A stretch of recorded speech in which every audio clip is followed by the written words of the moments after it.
everyone, it's Tanya with Scribbles in Time. I am here to film a video of a flip through of one of my forest themed books. I will be posting my forest themed journals in my Etsy shop, which is Scribbles in Time.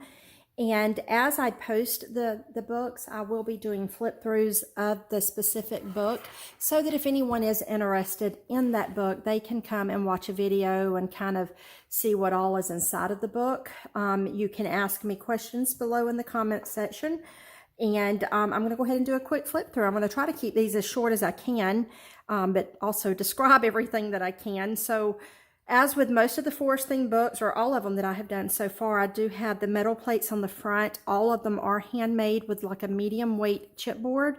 I have used several different layers of different stains and inks and dyes. It's hard in this lighting to see, but there is actually an old world script in the background. It's in person, you can see it, pretty well, but it's hard to catch that on video.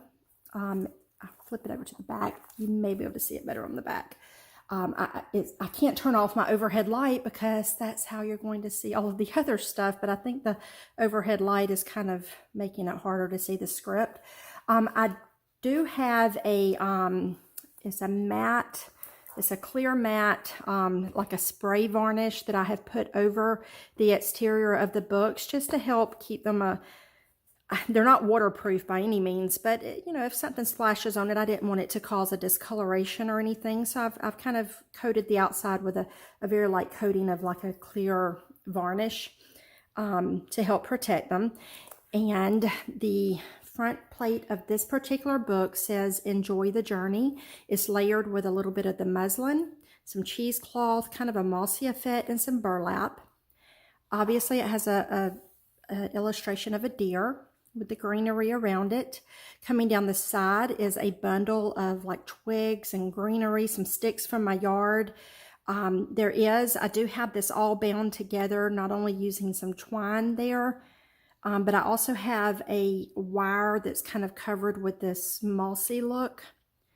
So there is wire in this. You would have to work pretty hard to actually poke yourself. I'm trying to see. Here at the top, you can kind of, if the camera will pick it up, you can kind of see there is wire here. But like I say, it's not really like a pokey wire, but there is wire. If that's a concern to you, you should know that ahead of time. It has an acorn on the top and bottom. In the center, there is it's kind of, to me, it resembles like an Aztec style coin. Can't talk. There is an owl on it, and on the front, there's like a totem style owl. So cool. I love that. That is my style. I love anything that kind of looks old world and Aztec and that kind of thing.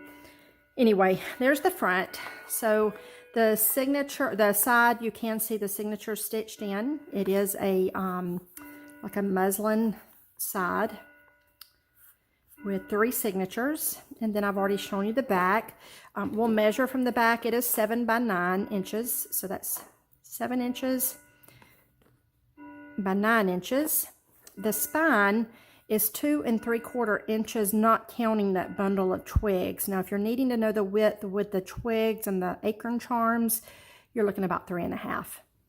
Okay, so from the top, you're seeing this, from the side, and from the bottom.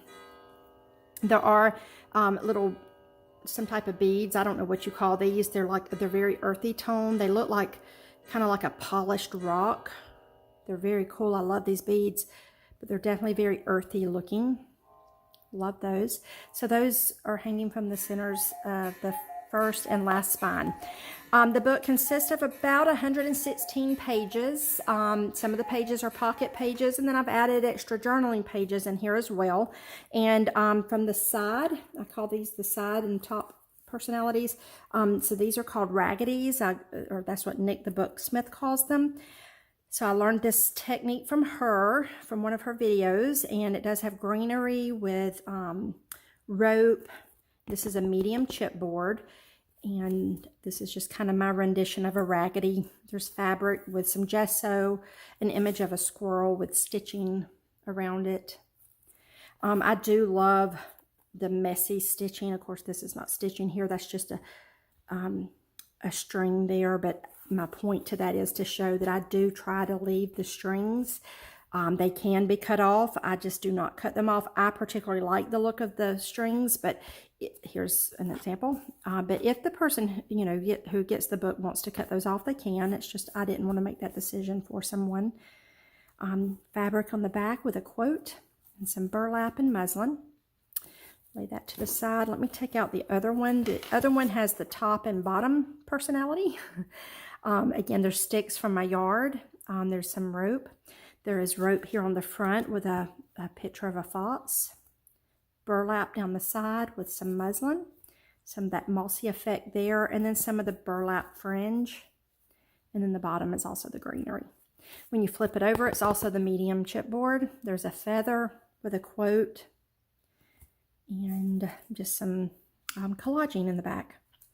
Lay that to the side. Let's start the flip through. Oh, this is what the book looks like without the raggeties, if you choose not to use those. And then for the flip through. So the first page is just like a little half page. And there is a little rendition of a fox family. I love that. It's a little corner tuck pocket. Tucked in there is the letter. I read this in a previous video of the flip through of the one I did for my mother. So I will not read that again. I'm trying to make this quick. But this is just the letter I put in all of my books that kind of introduces the new owner to their new book. As you flip that, this page has just a little postcard style pocket. I'm sorry, I put the camera. And then this is some tags. There are journaling spaces on the back of all of my pictures and tags throughout the journal. So I'm not going to sit and go over every single one of those, but there are journaling spaces on the back. But I wanted to show you this last one here as a quote or a definition. And then on this page, let me hold this up so you can see, there is a little corner tuck spot with some burlap and greenery and kind of some kind of like a rope ribbon kind of thing. Tucked in there is some tags with a bear charm and just tags with pictures. That tucks in there. Here's a picture of an owl that does come out. Again, journaling space on the back with a little label at the top. In all of my journals, I try to put some type of area to store a pen or pencil. That just slides in there. Like that. And then I do sew across this bottom one so that when the book's standing up, your pen or pencil won't slide out. When you flip this page, I have attached several pages here with a rope to make kind of a flip out book. And there is a charm here of a spider, which I particularly, I do not like spiders at all.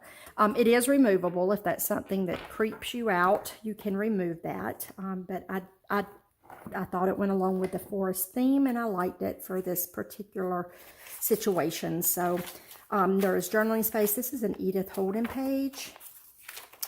This is kind of a camouflage style paper with a pocket. And when you flip the page, let's see if I can maneuver around this. There's a picture of a squirrel. And this actually slides out for journaling on. Like so. And this is a picture of a forest. And this can be removed if you want to keep your own pictures there in that spot.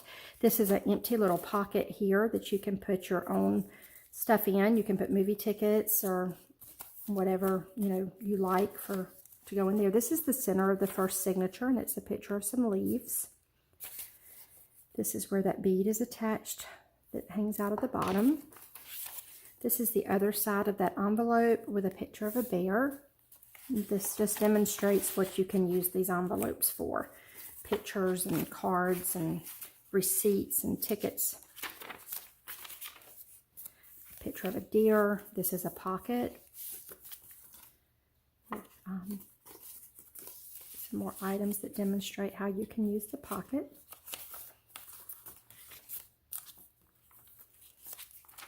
This has kind of a decoupage effect with some, or collaging effect, I should say, with some deer and all different types of fabric and cheesecloth coming down the side. And there's a picture of a bear on the top.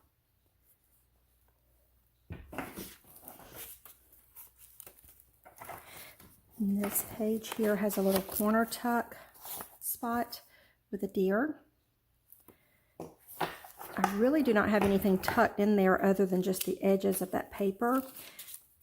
And again, this paper is just taped on. I love the concept of taping things into the books, gluing stuff into these. So I just wanted to kind of do an effect of taping and gluing so that people can see that you can use your pages however you want. You can attach stuff to the pages. This is some of the pressed flowers from my garden, and it flips out like so. And that completes the first signature. This is some fabric, it's some muslin. That's just the back of where this pressed flowers are attached. And then this, in between the first and second signature, is where I place the first raggedy. It just sits in there like that. This first page of the second signature is just a ribbon tied around a bundle of papers. You can untie that and take the papers out, or that you can slide them out. Obviously, add more papers or letters or whatnot to this. Up here is a little tuck area where you can tuck tickets or whatever. And then on the side is a little tuck area also, and I've just put a little scrappy paper pad in there.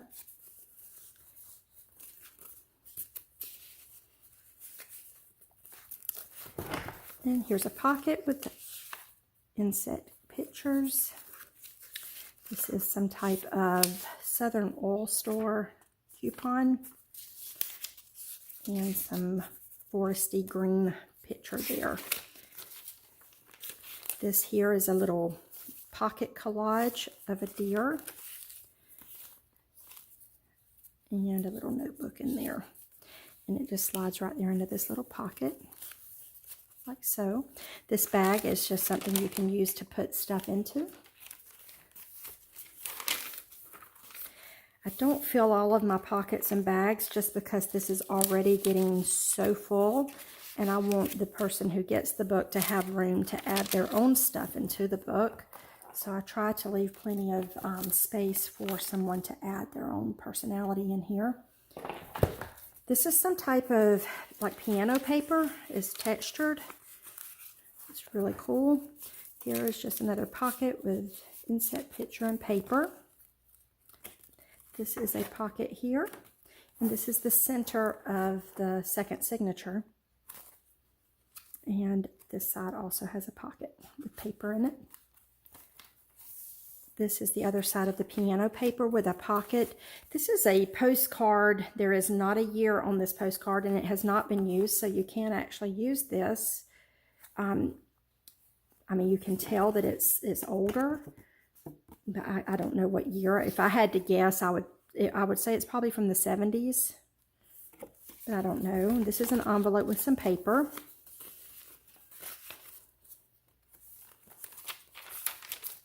A little pocket here with some paper and a forest picture and a tab on the side. A bag. And on the back of the bag is a little tuck spot here. And this is just a little collage with a cute little fox.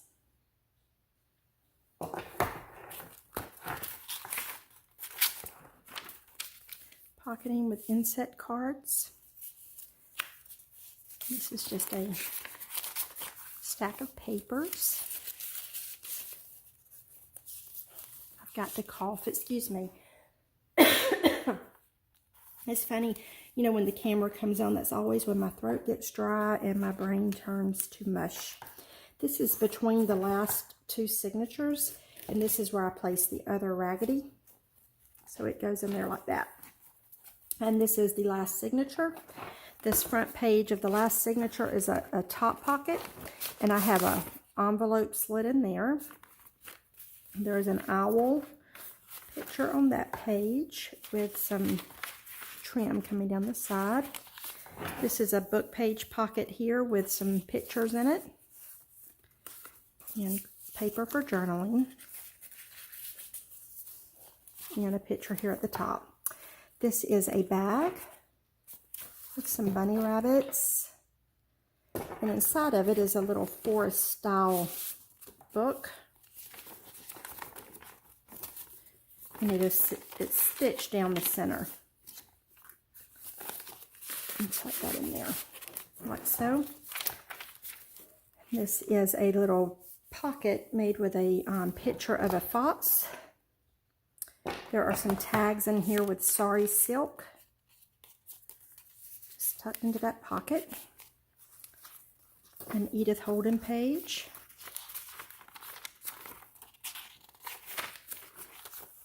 And this is just some textured fabric with burlap and cheesecloth and a flower. And then I've just tucked a little nature page in the background about foxes.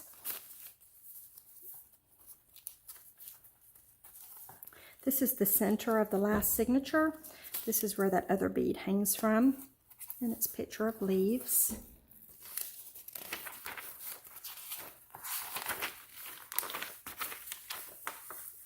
Dead leaves out of the Edith Holden book. And this is a little notebook that I have straddled over this little half page here. It has some writing paper in it, and it's burlap on the front. And then this is a little tuck spot here with a little squirrel on it. And this slides out like so.